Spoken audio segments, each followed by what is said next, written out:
Assalamualaikum warahmatullahi. Salam kedengku syarat mulia, salam kedua kuare kaum. Assalamualaikum wahai kaum lon yang nasilingkap. Assalamualaikum warahmatullahi wabarakatuh. Malamnya akan baca sebuah hikayat yang gerequest li rakan-rakan gedanyo yang berjudul Ururaya Lam Rantau. Manyang mehala puncak gunung ra, angin di bangka pedoda ayon hawa dan du lam abu cinta sapat ngan poma lage sabong thon jinohan lupa langkah lam tika tanu mencanda poma tanu jom tandu mesapat tariwat haba adun dengan sare menghimpun hantrole mehun Garut permata dalam pusara hantrolon raun mesebab rantau kamu di Jawa ware di desa hantro mekunjung mameh barutu awe perasa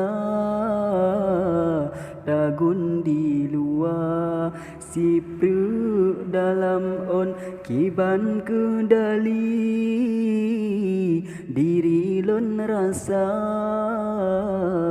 oh uroraya hana di gampong rindu metano mesumpam lara tingat ke poma warengan kau rindu kenang don gepekrot muka rindu suara nak dengar langsung rindu ke kue ampengan badan katrep dan rasa kue dalam kom kadang cit rindu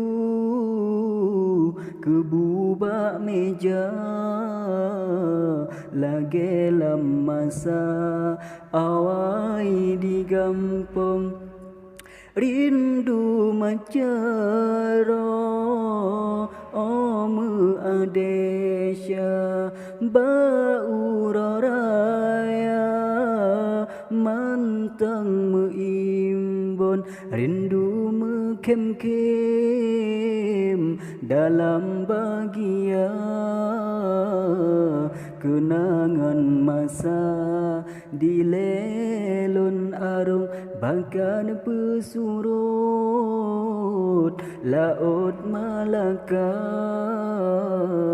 riu pebungka rahmat ilahun jino menghalang bentang samudra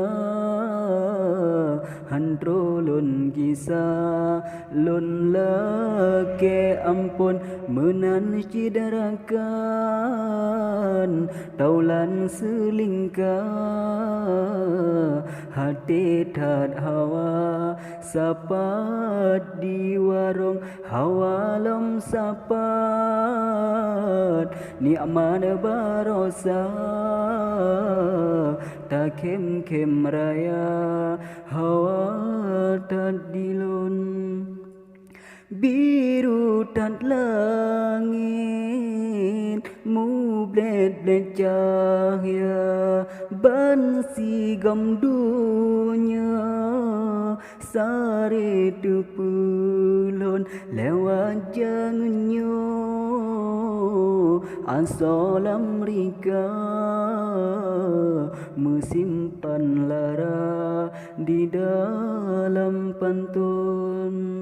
Sekian hikayat Ibak malamnya menyenang rakan-rakan perlu request hikayat ataupun cai di kirim ba Facebook ataupun Instagram. Sekian, Assalamualaikum warahmatullahi wabarakatuh.